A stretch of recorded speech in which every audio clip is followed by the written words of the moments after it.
So, half of the fan base thinks Adrian Killins is going to make the roster, and the other half says, "Are you nuts? He's 165 pounds.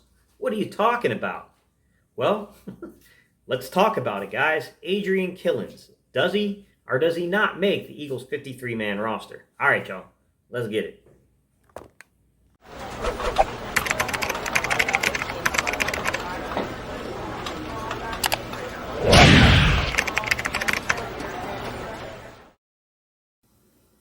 What's up, Eagles Nation? What's going on, NFL world? How you doing, division rivals? This is Steven Hyder with Gate City Sports Channel, the sports channel where the cerebral NFL fan comes for about 10 minutes of daily content. Good morning, good afternoon, or good evening, whenever it is you get around to watching us.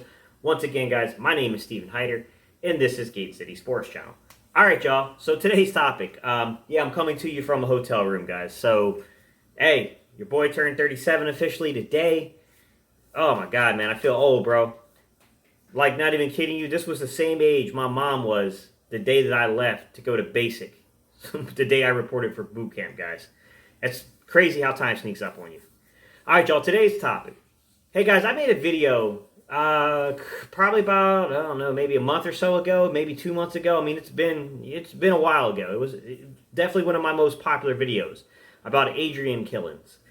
And for any of you content creators out there that think I'll just walk a fine line, the fine line's never safe, just so you know.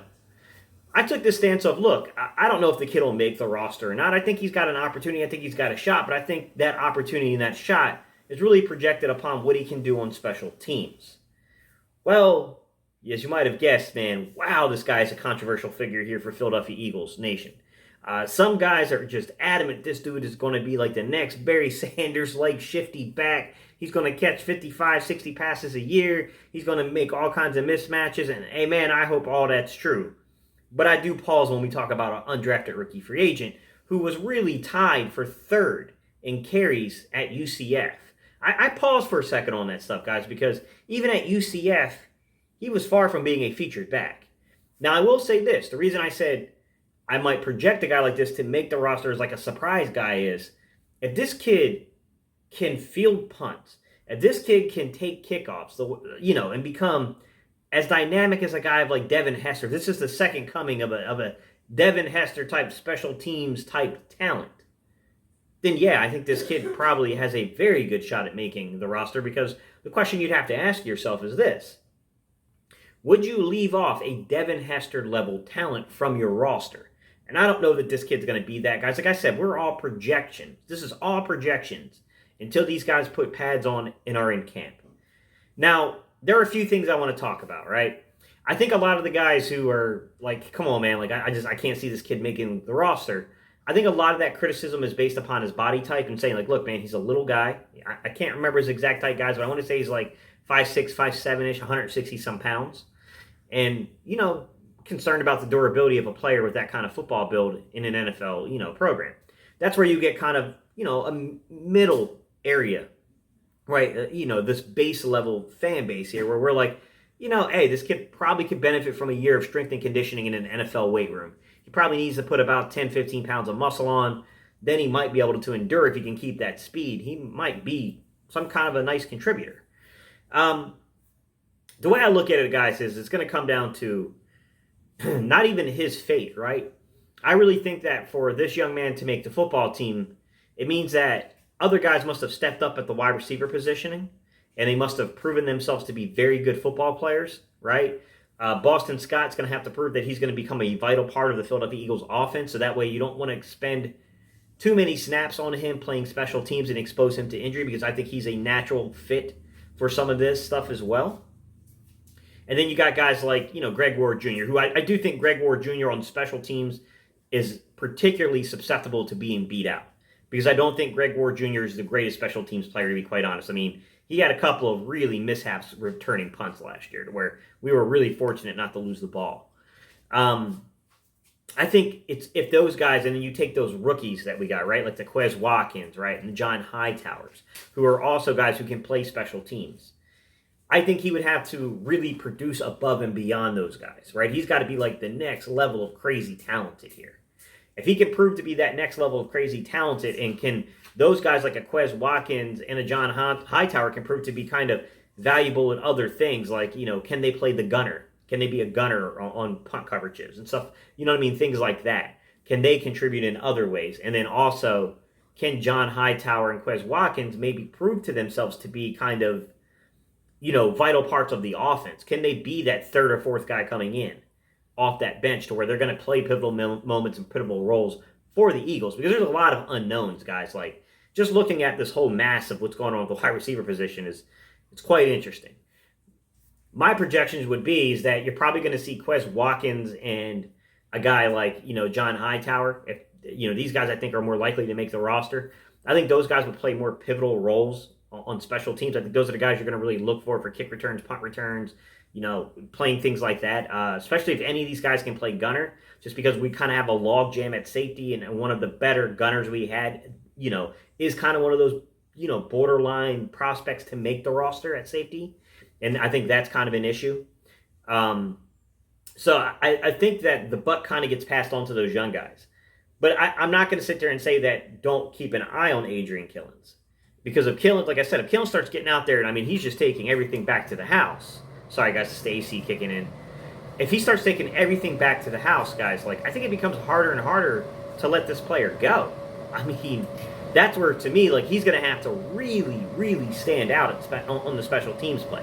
Because I think, in my opinion, if you look at the running back position, you got a guy like, look, I'm not a huge fan of this situation either, guys, but you got two bigger backs fighting probably to be more of the contact balance back, right? So you got guys like, Elijah Holyfield, right, and Michael Warren fighting to be the contact balance back. So that's going to take a roster spot away there. I highly doubt Boston Scott's position on this team is in any kind of jeopardy. I know some people don't agree with that, but I'm just saying everything I know about the Eagles and what I know about this roster, I can't see Boston Scott being let go.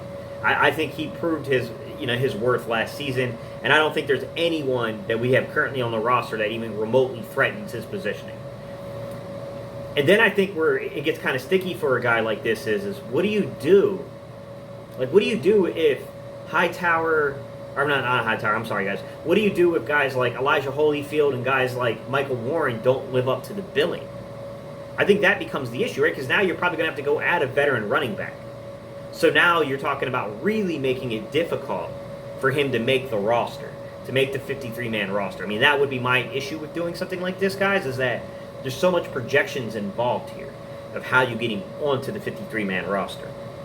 Like I said, if the kid stands out on special teams, and I mean is legitimately a Devin Hester type talent, I don't think the Eagles are crazy enough to expose the kid to waivers. Because somebody will find a spot on the roster, because I know some people don't value special teams that much, guys, but I'm telling you, it's one of the most important parts of the game that no one ever talks about.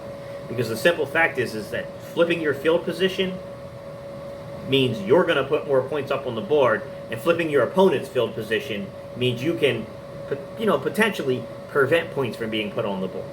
So, I mean, special teams play it's pretty critical. And I do think that the Eagles even went into the draft and went into this undrafted rookie free agent class with that in mind, that, hey, man, our special teams play wasn't the greatest last year. Like, there were some areas of concern with that special teams play, and we really need to address it. I think that's why you looked at some of the guys they got, like Hightower and like Watkins, and signing guys like Michael Killins. You know what I mean? They went after guys who can play special teams. If you asked me what I thought the kid's chance was to make the roster, without seeing this kid in pads or anything, I'll put it at about 25%. Right? I mean, the kid's elusive. I think the kid definitely can add an explosive element to any offense if you give him a lane. But he is undersized. I don't know if, look, just because someone's undersized doesn't mean they're injury prone. Like, those are two different things. But I do wonder if he has the strength to hold up in pass protection. When I say he's undersized, that's the things I'm more so concerned about. Like, if you got to put him in there on a 3rd and 1 for whatever reason, and you're trying to maybe catch the defense off guard with what you're doing, can this kid go get you 1 yard? You know what I mean? Like 5'6", 165 pounds, like, he's about my size. Actually, I was a little light at that when I played, to be quite honest. I wasn't quite 165. I was like more around 150. It's hard to imagine this kid being able to go out there and do that, guys. I'm not going to lie. But I'll say this, man. If he starts fielding punts, starts taking them back to the house, that's where I think the conversation gets flipped, guys. That's where I say he goes from like a 25% chance to about a 60% chance of making the roster. I still think it's tough to work the numbers out because I don't think you're going to expose Quez Watkins. I don't think you're going to expose John Hightower to cutbacks, to other teams signing them, unless you have to do it, unless you're just like, okay, look, I think these kids are way more of a developmental thing than anyone thought. So, I mean, the path is kind of difficult to get on this roster. But all right, guys, these are my thoughts. You already know I'm going to ask you. I want to know, what do you think? All right, Joe, leave your comments down below. Let me know what you think. I already know this is probably going to be a controversial topic, so if you think that Adrian Killins is a lock to make the roster, give us some perceptions of why you believe this way. If you think that, look, man, I like the kid. I think the kid's talented, but I don't think he's destined to make the 53. Give us your reasonings below, guys. Tell us why you do or do not think this young man will make the roster. All right, y'all. I'm out of here, man. It's my birthday. It's beach day, so, yeah, I'm going to the beach, y'all. All right, y'all. Peace. I'm out.